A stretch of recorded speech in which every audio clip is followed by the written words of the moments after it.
জামায়াতের আমির মতিউর রহমান নিজামীর মানবতা বিরোধী অপরাধের মামলার রায় আগামীকাল বুধবার সকাল 10টার মধ্যে মতিউর রহমান নিজামীকে আন্তর্জাতিক অপরাধ ট্রাইব্যুনালে আনতে কারা কর্তৃপক্ষকে নির্দেশ দিয়েছে ট্রাইব্যুনাল 1।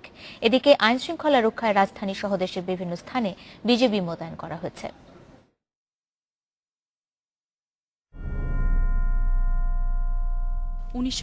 সালে ইসলামী ছাত্র সংঘের সভাপতি মতিউর রহমান নিজামী বাঙালি জাতিকে মেধাশূন্য করার পরিকল্পনায় তারই নেতৃত্বে আলবদর বাহিনী নির্বিচারে বুদ্ধিজীবী হত্যায় নামে।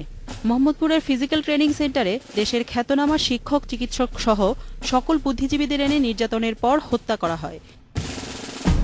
মানবতা বিরোধী অপরাধের এমন অভিযোগ প্রমাণ করতে পেরেছেন দাবি করে রাষ্ট্রপক্ষের আইনজীবী মতিউর রহমান নিজামীর সর্বোচ্চ শাস্তি মৃত্যুদণ্ড দেয়া হবে বলে আশা করছেন।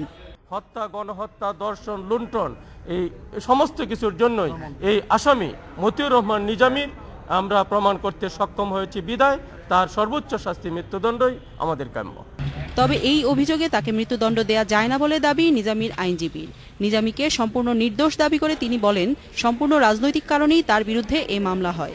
এটা তদন্ত সংস্থায় ছিল না, ফরমাল চার্জে ছিল না, বিদেশ থেকে পাঠানো চার্জ থাকার কারণে এই ম্যালাফাইডি ভিশিয়াস এভরিথিং এই একটি কারণে এই মামলায় সম্পূর্ণ খালাস পাওয়া উচিত মতিউর রহমান নিজামী সাহেবের।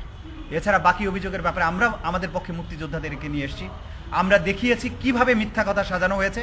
সুতরাং আমরা বিশ্বাস করি it is a court of law, এই ট্রাইব্যুনাল ন্যায় বিচার করবেন। মতিউর রহমান নিজামী সাহেবের বিরুদ্ধে যে সাজানো মামলা হয়েছে তার থেকে তাকে নির্দোষ খালাস দেবেন। এর আগে সবশেষ গত 24 জুন এ মামলার রায় দেওয়ার কথা ছিল। ওই দিন নিজামী অসুস্থ হয়ে পড়লে মামলাটির রায় দেয়া হয়নি। ইতোমধ্যে কারা কর্তৃপক্ষ ট্রাইব্যুনাল কর্তৃপক্ষকে জানিয়েছে নিজামী এখন সুস্থ। 2010 সালের 29 জুন ধর্মীয় অনুভূতিতে আঘাত আনার অভিযোগে নিজামীকে আটক করা হয়। পরে 2রা আগস্ট এই মামলায় তাকে আটক দেখানো হয়।